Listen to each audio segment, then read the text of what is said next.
Welcome to the Chronic Spoonful podcast, where we discuss real life with real chronic illness. Each week, we'll cover an aspect of real life spoony living and what that can mean for different chronic illnesses. We hope this will be a place you can go for updated spoony info and where you'll find humor, because, we're a little crazy, important information, and community. As a disclaimer, we just want to remind you that yes, we'll be talking about chronic illness and health information, but we are not your doctor. Everyone's chronic illness is different, and we are absolutely not MDs, so we are not qualified to give you medical advice. We're going to tell you unequivocally to discuss anything we talk about on this podcast with your doctor. Welcome back to the Chronic Spoonful podcast. We have another very exciting episode for you guys today, and because we are excited to welcome another guest to talk about another chronic illness. Woo, woo.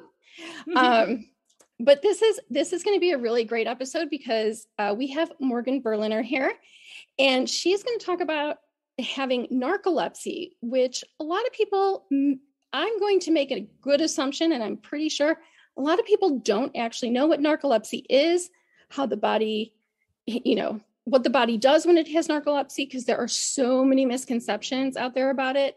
Some of you may be like, I didn't even know narcolepsy was a chronic illness.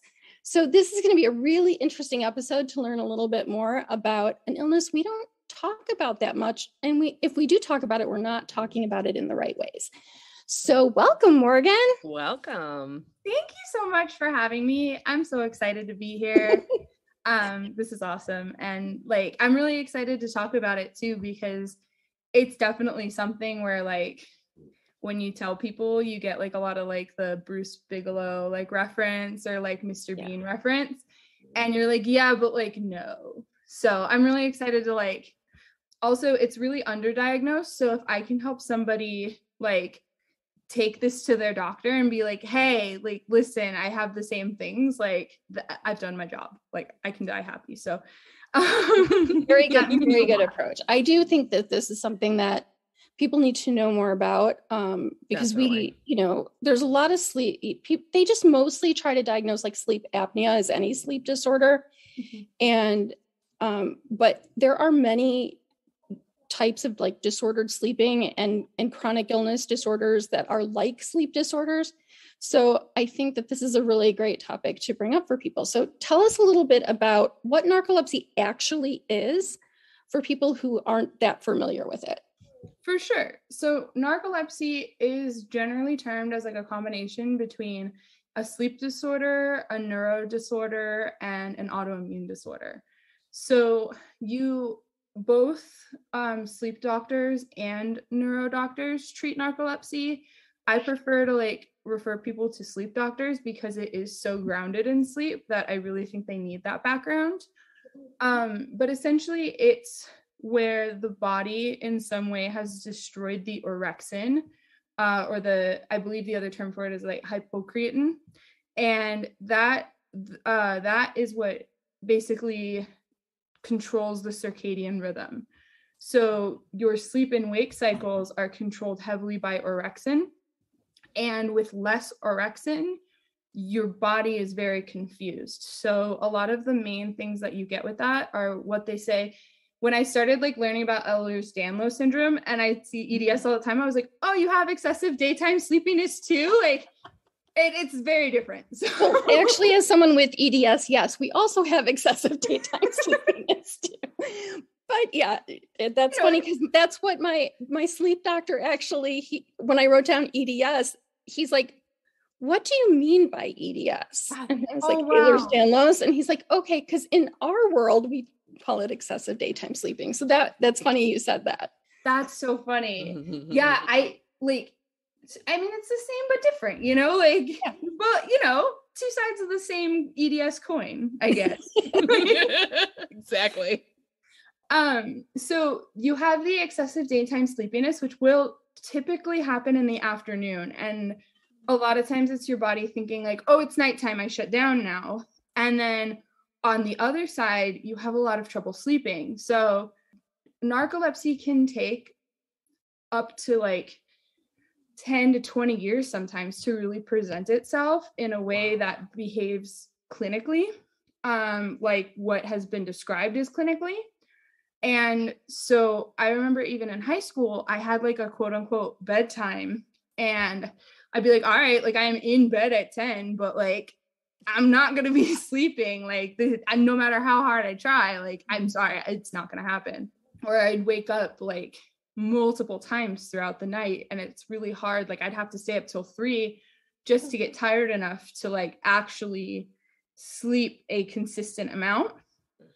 And the reason why I term it as like, yes, it's neuro, but it's also sleep, is it really fucks with your REM. And so you go into REM, but you don't fully go into REM. So like your brain goes into REM, but your body doesn't.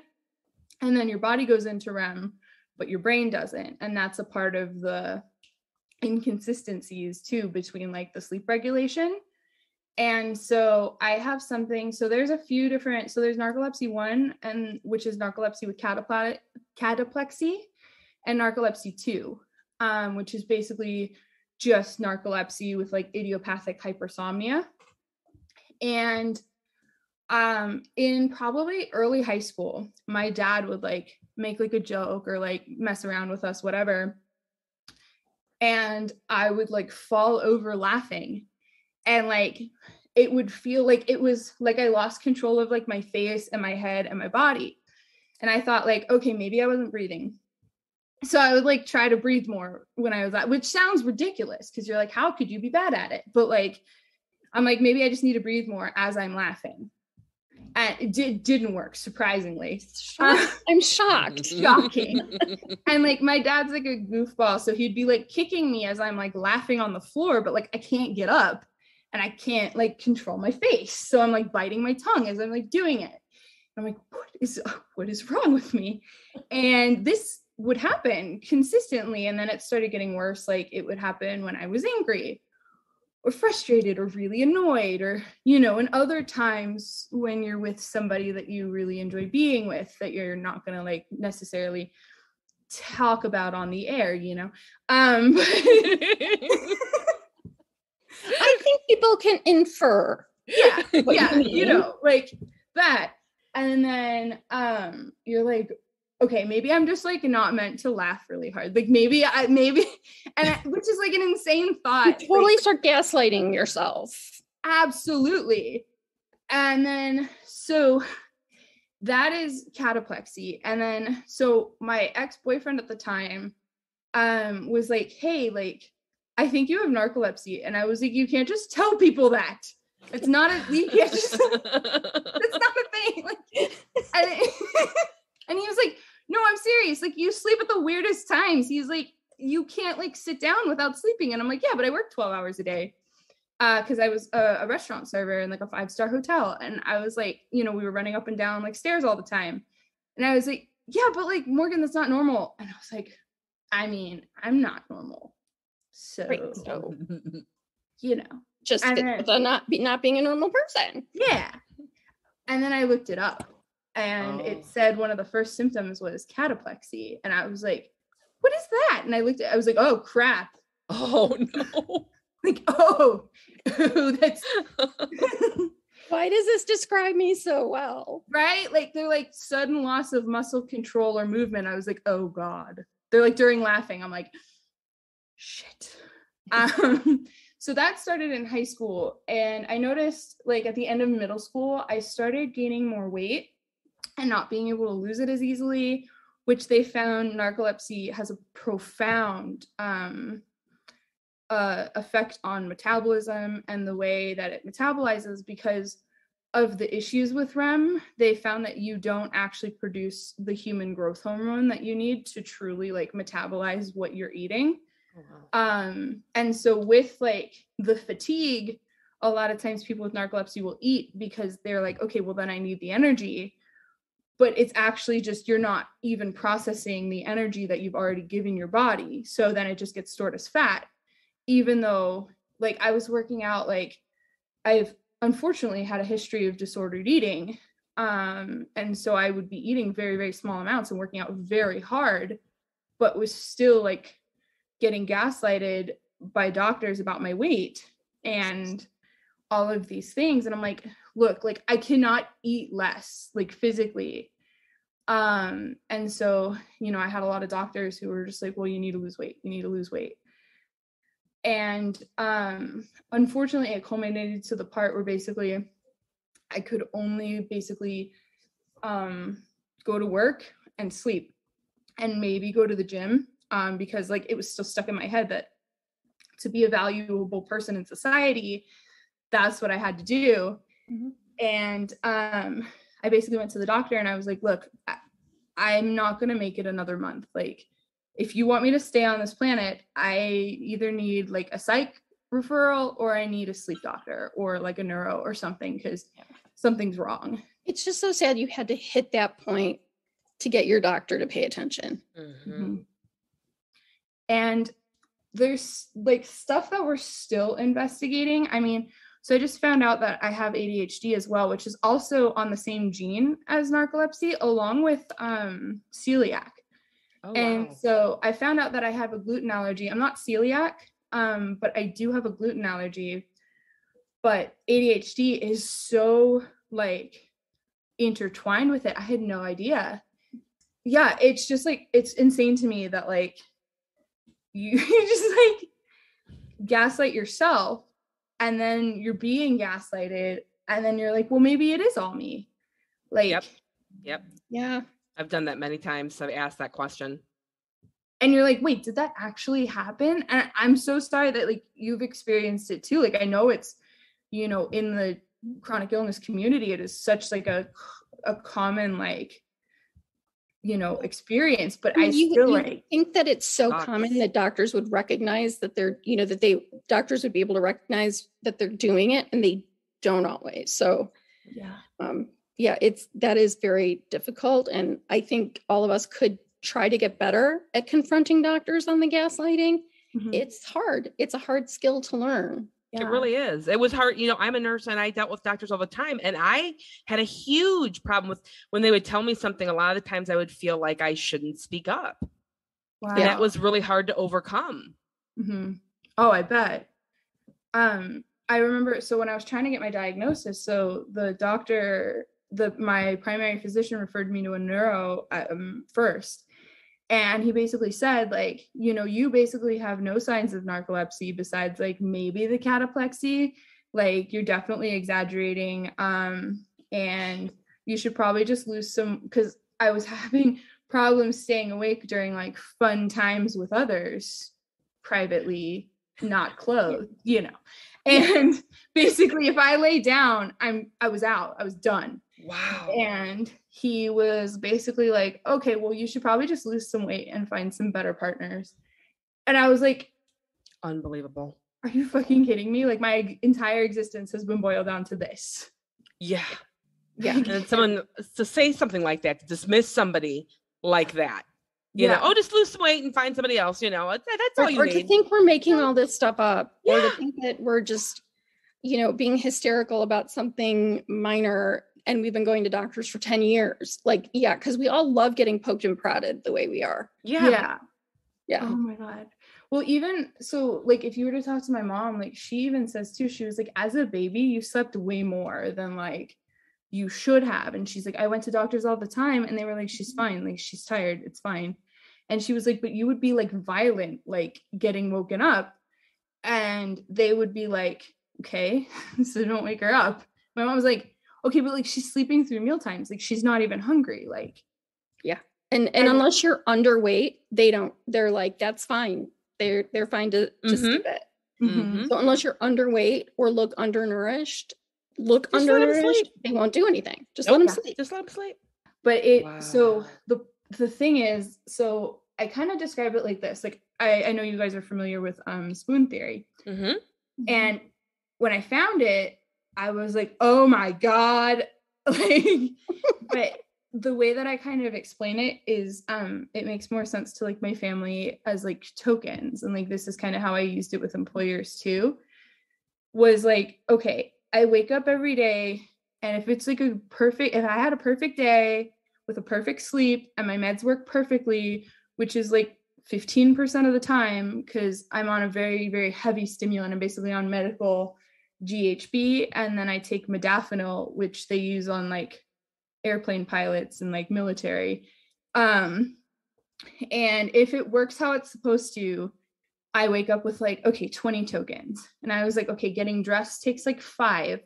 And then I have to like get to work, and you know, I can borrow from tomorrow's tokens, but then I'm in debt.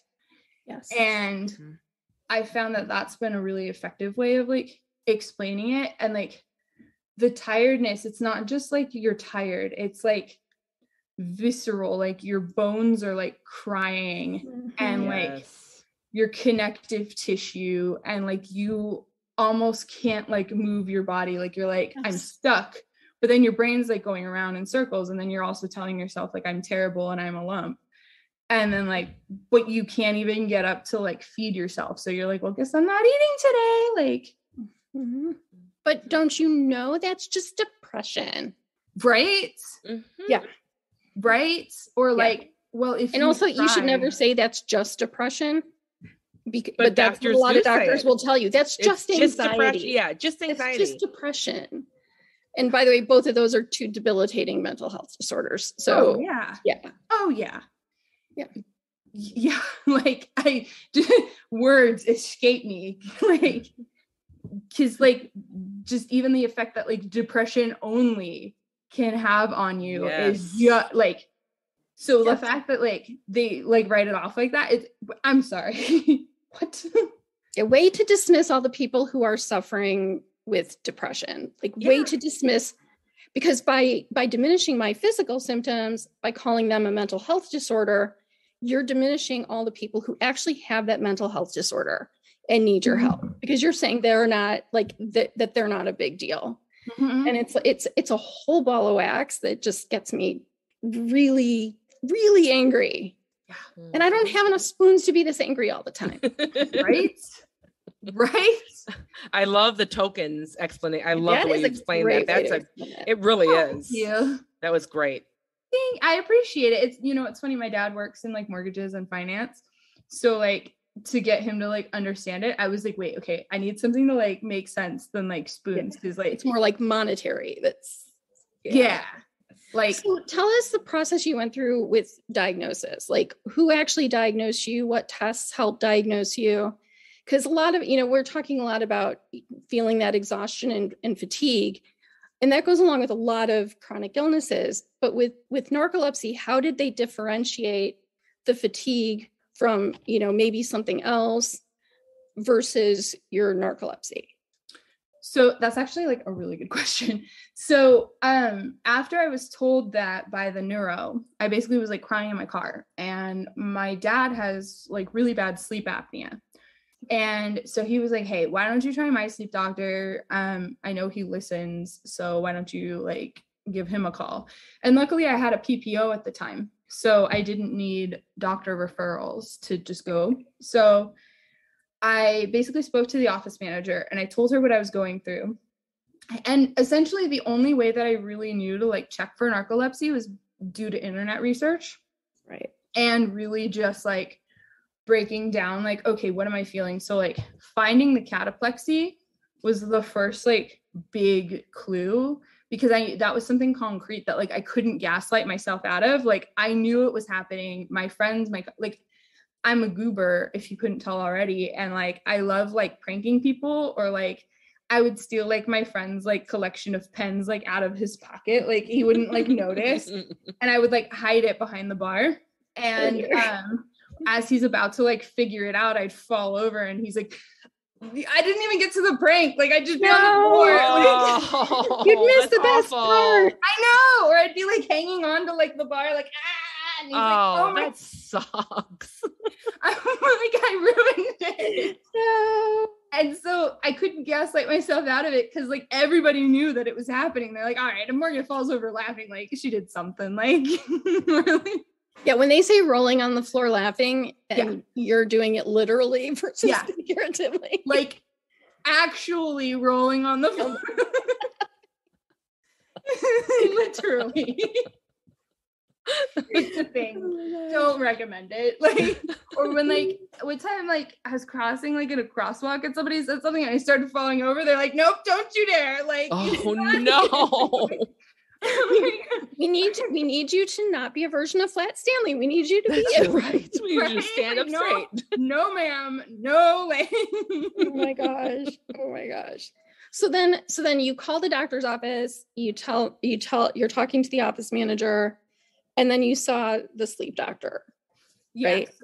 So basically, yeah. So I got my appointment and I basically told him like the same things I had been saying is like the like debilitating exhaustion, the fact that it would take me 4 hours to go to the gym because I had a nap before the gym, after the gym, and after the shower before I could do my hair.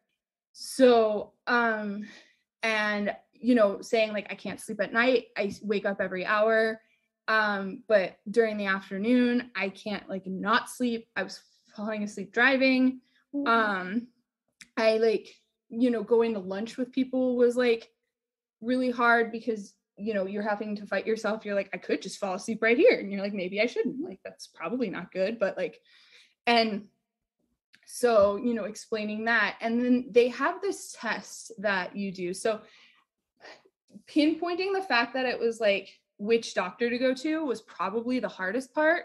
Okay. And then they have a test that you fill out, and it's basically you have to rank from like 1 to 4, and they're like, okay, like 1 is like never and 4 is always. And so it's like, okay, I fall asleep at like stoplights, or I feel like I'm falling asleep on the freeway, or I will fall asleep laying down after lunch with no alcohol, or I, you know, fall asleep with like going to watch a movie at a movie theater. And I was mostly 3s and 4s for everything. And I didn't realize that people don't fall asleep like this. And I was like, wait, I'm sorry, do people not fall asleep when it becomes so normal? Mm-hmm. Yeah, I think that's really common, is like when we have these symptoms, sometimes they're not super severe. So we're like, oh, I'm at least a level 2 in pain every day. And people are like, Kelly, you're supposed to be at a 0 every day. You should not be in pain every day. Like we just normalize our symptoms and think everyone else experiences this. It becomes part of your everyday, every minute, that it literally is your norm. And then when people look at you funny and you're like, what's weird? And they're like, you really that's what you struggle with? Yeah. And you think you're like, well, it's not that big of a deal. Mm-hmm. Doesn't everyone have a little bit of this? And no, they don't. They don't. Yeah. And that's what the crazy part is, because what I found too is that tired is such like a universal existence. Mm-hmm. And so when I first started telling people that I had narcolepsy, or when I first started telling people that I was getting tested for things, they're like, oh, well, I'm tired too. And it's like, oh, okay. Like, do you have to pull off on the freeway and sleep in parking lots, like going an hour, like somewhere, or like, and that's the thing. It was like, my friends used to joke that like it was my party trick that I would fall asleep at parties. And it was like I could not go to a party and not fall asleep. So like I would go and like sleep on the couch, and my friends would just kind of like sit around me because I'd be at their house anyway, so I knew it was safe.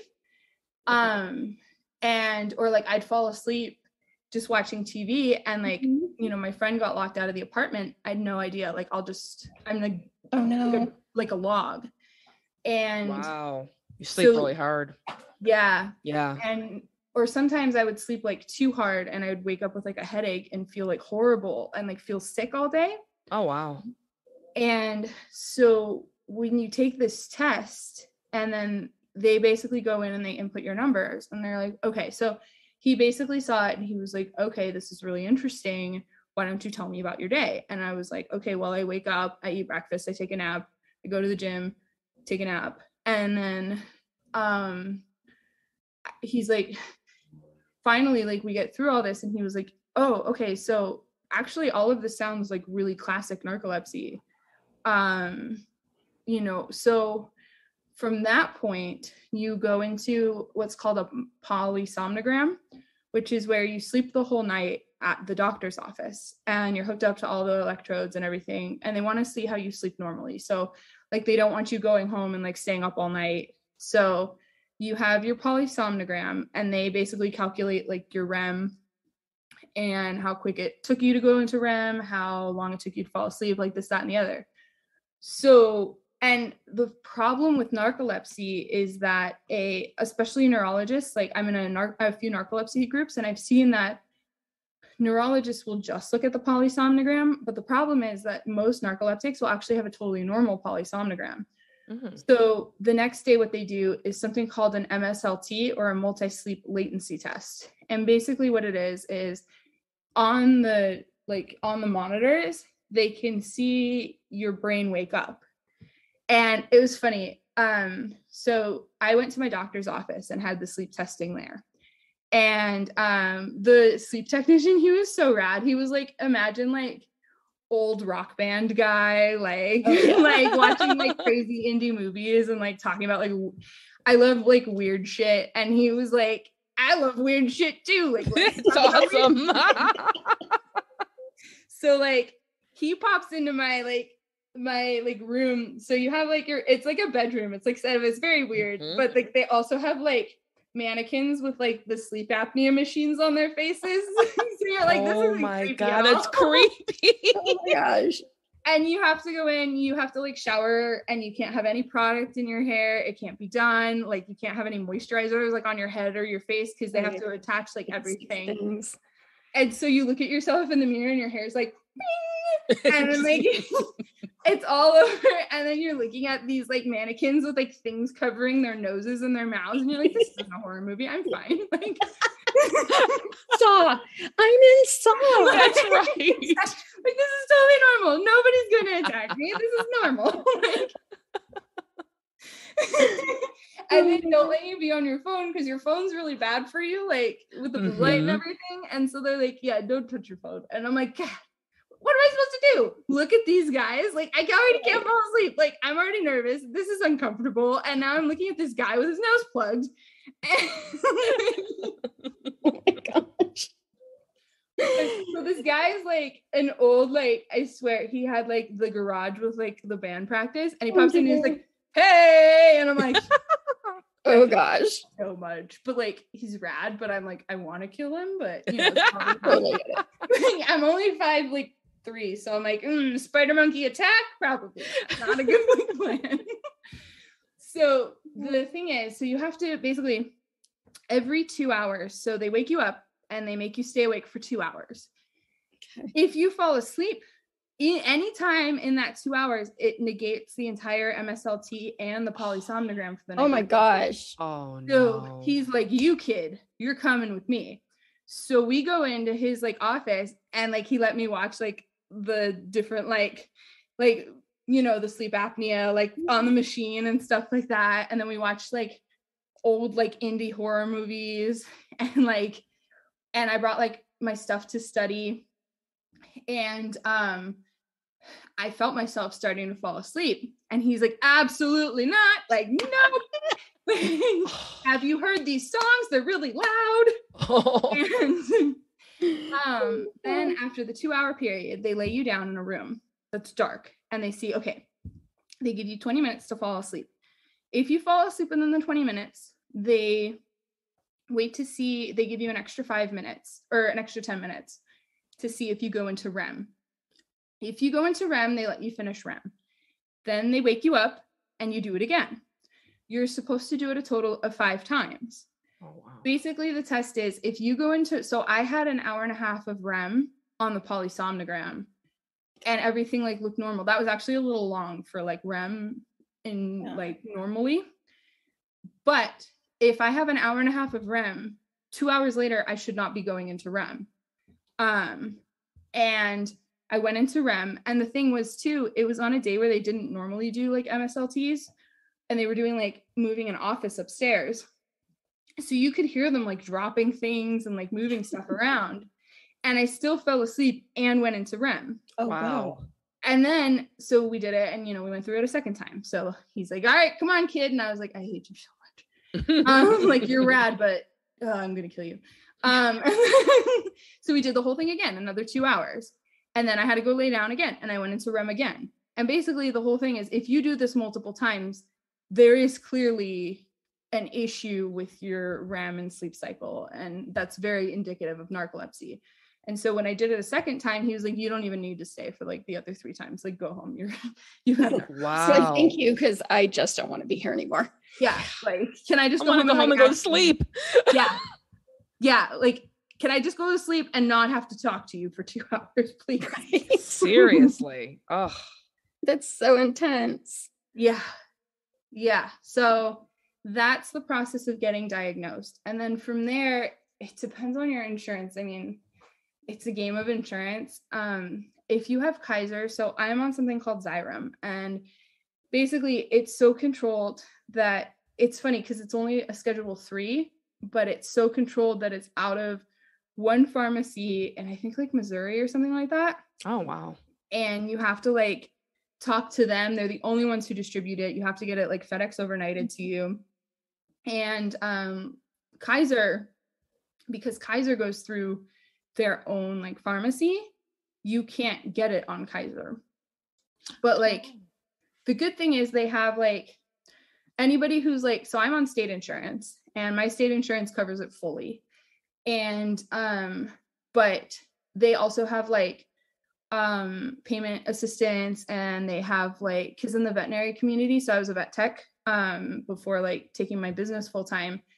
And in the vet tech world, you have to wait 90 days to get insurance. And as I was waiting the 90 days to get insurance, they give you like a patient payment plan. And basically you don't really have to pay anything, like as long as they determine like what the financial need is. And like, do you actually not have insurance during this time? Things like that.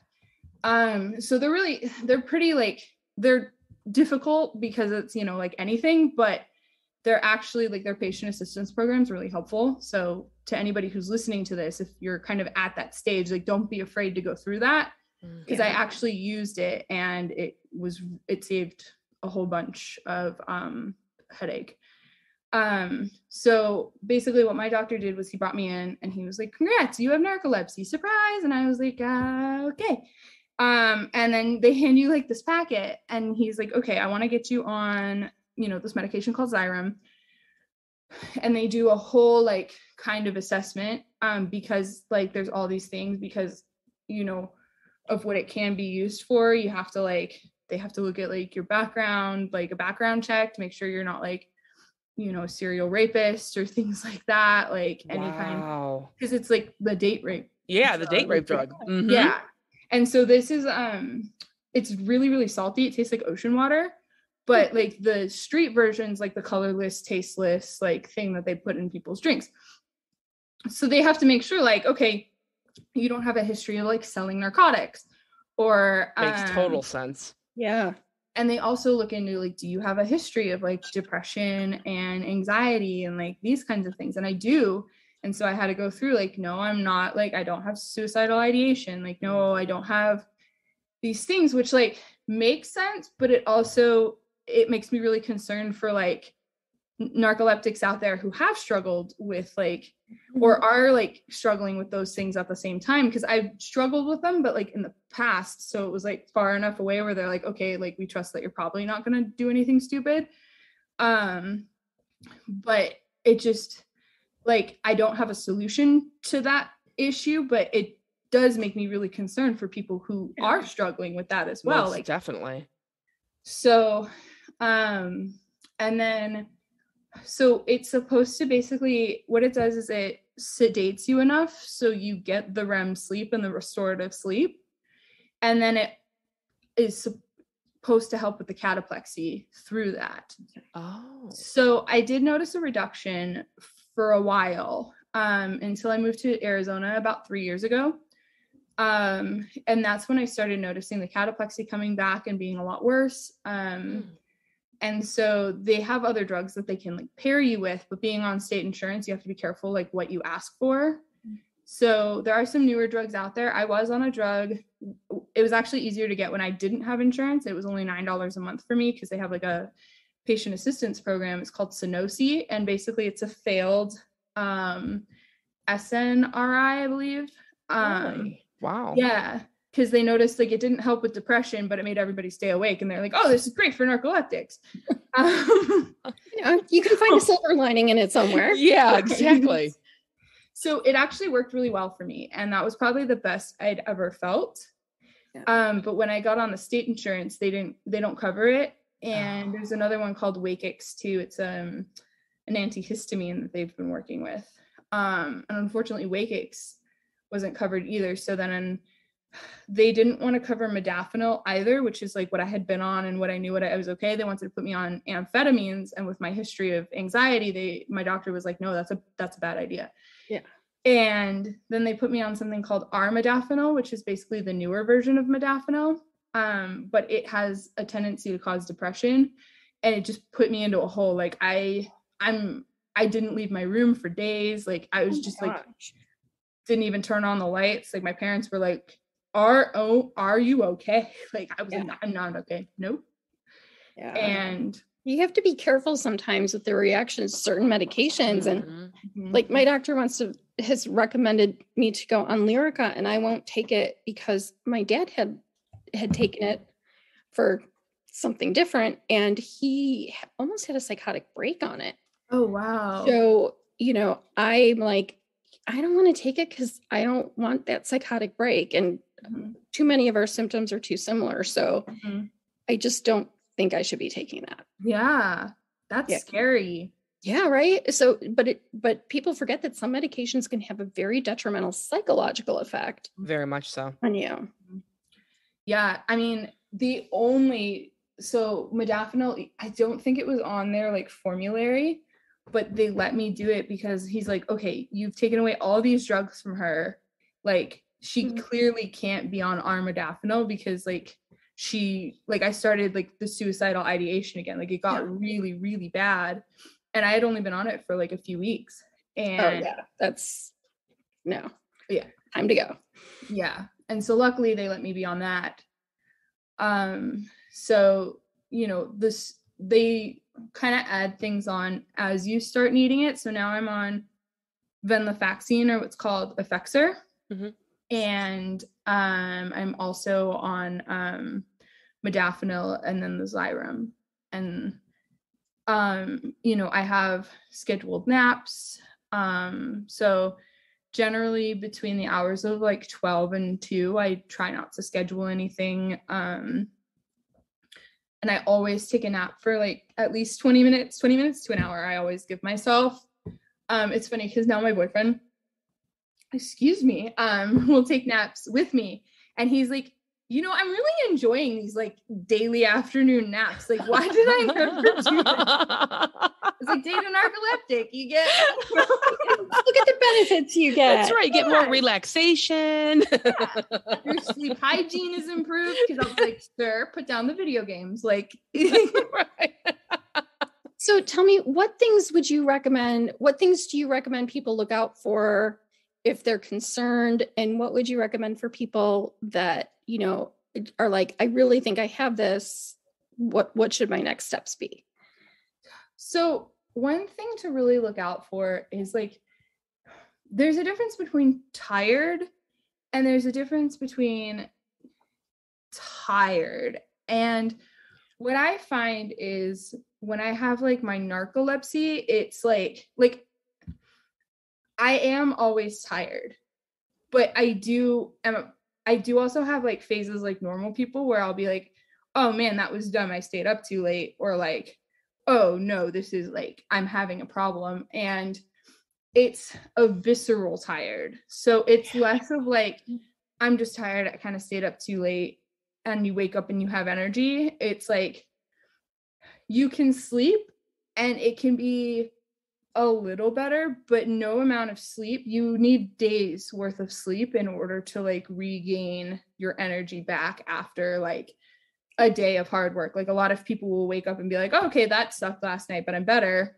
And I need like days. And sometimes it's like hard to get out of bed because it's like a visceral, like tired exhaustion, like pain in like your bones and like your ligaments and things like that, and you can like feel it. Horrible fatigue. People don't understand unless they're sick. Yeah. And you're just like, I just can't. Yes.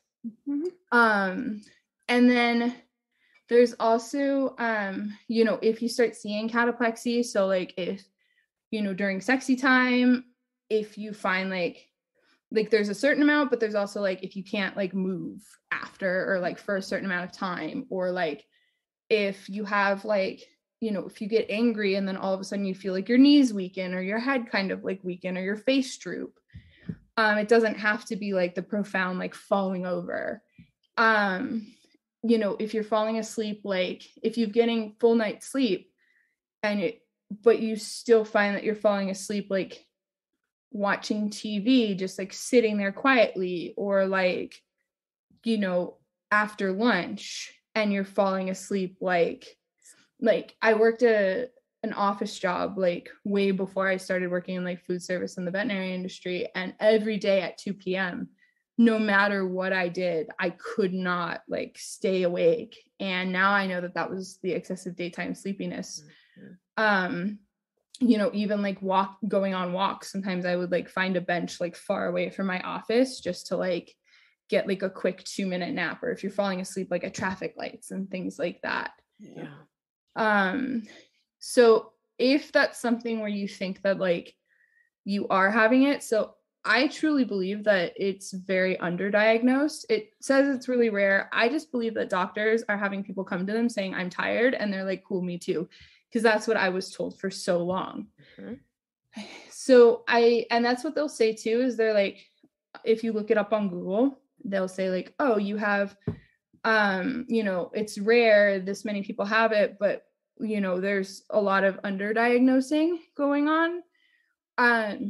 Do your research and have your and I hate having to say this, but understand that most like neuros and like some sleep doctors, unless they're like a sleep specialist, but you know, they've only had a couple sentences describing what you're feeling, and they're not living in your body. And almost sometimes you really do have to advocate for yourself, know the tests, demand the tests, you know, if that's something that your insurance covers or that you can pay for, like, you know, ask for the tests, like say, I think I need a sleep study. I think I need this, like, can we do the MSLT? I know that they also do things like spinal taps to test like your orexin, but I'm not letting anybody go near there. Like unless there's like if you can get the diagnosis without a spinal tap, get the diagnosis without the spinal tap. Yeah. So, you know, there's more like information coming out every single day. There's something called like Wake Up Narcolepsy. They have a lot of different like write-ups about it. They talk a lot about it. And if you think about it like this, like a sleep attack feels like you've stayed awake for 48 hours straight for like normal people. And so that's what I'll kind of describe to people as like an understanding of like how exhausted I am. And if that's something that you're feeling where you're like, you all of a sudden you get like hit by a train where you were fine like 10 minutes ago, like that's not normal. Like I am here to tell you, like I gaslighted myself for so long about this, but like that's not normal. Like please understand that like there is something there. Like no matter how many people have told you there isn't. Absolutely. Yeah. I mean, I think that's one of the hardest things for us is gaslighting ourselves. Like, oh, I'm having a good day. I must not have a chronic illness. No, maybe it's not as bad as I thought. Having you know, a good day. Yeah, exactly. You're allowed to have a chronic illness, and that's I think what was so hard for me to like internalize is like you didn't do anything wrong. Exactly. You just existing, and because it does have autoimmune things too. So like I had strep throat every 2 weeks when I was a child. Oh my God. Wow. And, like, I ended up having to get like my tonsils out at like 5 or 6 or something like that. And they think that maybe that may have, I mean, you know, my mom even says though that like as a baby, I slept through meal times. And I would get viscerally like angry getting woken up. So, you know, you can be born with it. You can, it can turn on like from autoimmune. through like sickness. There was actually, when H1N1 was a really big thing, the vaccine, so the H1N1 molecule that they made the vaccine for looks very similar to orexin. Oh, wow. So through the vaccine, the body attacked the orexin as well as H1N1. Oh, geez. So, yeah. Especially, I think it was like really prevalent in like Europe. I want to say like Sweden, but I might be totally wrong. But like, I was nervous about getting the COVID vaccine because, and then I had to talk to my doctor, like, okay, is this like specifically an H1N1 thing, or is this like, you know, what's happening lately? So with that being said, the COVID vaccine is totally fine. So, good. Okay. That is good news. Yeah. But you know, it can happen later in life. It can happen early. It typically takes like 5 to 10 years to get diagnosed, unfortunately. Just that's terrible. Because, you know, the symptoms aren't profound enough. And because the symptoms, so the problem with narcolepsy is the primary disease is the destruction of the orexin. Okay. So the things that it causes are as a result of the sleep deprivation from the lack of the circadian rhythm. So that's what makes it so hard, is that you have to wait for the sleep deprivation to cause these things. So yeah, I can see where they would dismiss a lot of symptoms as other things. But when you put the whole picture together, it's a lot clearer. I think that's part of it too, is everything you're saying. Yes, it takes a long time, but if they started putting the whole picture together earlier, they might have caught it earlier. I truly wish, I've seen more about it, so I truly hope that this is something that they are studying more and like spending more time on, and like, because I think that there are so many people suffering out there with this, or with like idiopathic hypersomnia, which is like slightly different and like not completely the same, but it's so debilitating that sleep is highly understudied to begin with. And then when you have disordered sleep patterns, or, you know, disordered neurological patterns that affect sleep, it's not looked at in the same way. It's just not being studied. I know, like, Dr. Jen Ashton, who's on Good Morning America, talks a lot about sleep. And it's almost like, seriously, you're doing another thing on sleep? But she's always saying you can't catch up on sleep. Your body doesn't. And it's like, I think more people should see sleep doctors and should have these conversations, because I think we normalize being tired all the time. I think we normalize fatigue. We normalize, you know, those moments where, you might be at a light and dozing off because we just think, oh, well, I worked really hard today, I just must be kind of tired. But those things aren't normal. No. Those things, but then you add in that you look normal, and they take it even, you know, less seriously. They're like, well, you know, she looks fine. It could probably be all in her head.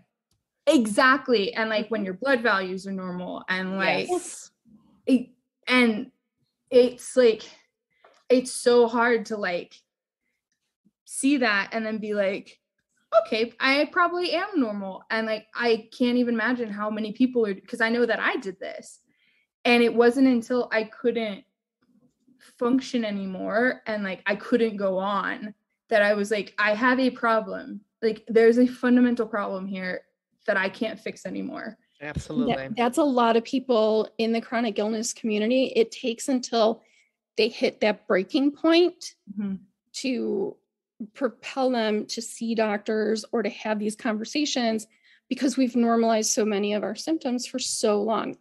We are literally gaslighting ourselves. It's true. Yeah.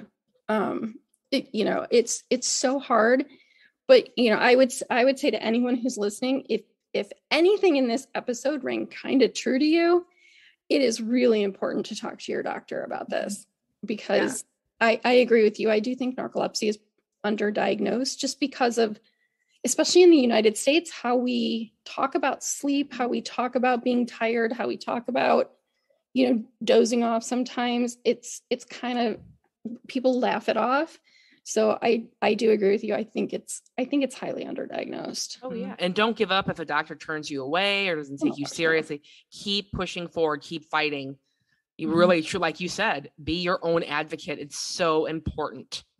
Yes. Which is I wish I didn't have to say that, but do your research too, and know what symptoms are coming in, and say like, this happens at this time, like this, like you all keep a journal. Keep a journal, but you kind of also know what you want from your doctor. And be honest with your doctor. If you're like, I'm having all these symptoms, I am not sure what my next steps would be, but I'd like to explore why they're happening. What can I do to explore it? But you kind of have to know what you want from your doctor also, because I have had doctors ask me, so what do you want the next step to be? What do you want this to happen? And I'm like, well, I want to find out why this is happening. And just kind of talk that through with them, because sometimes they'll just listen to what you want and go with it. And I've had doctors do that.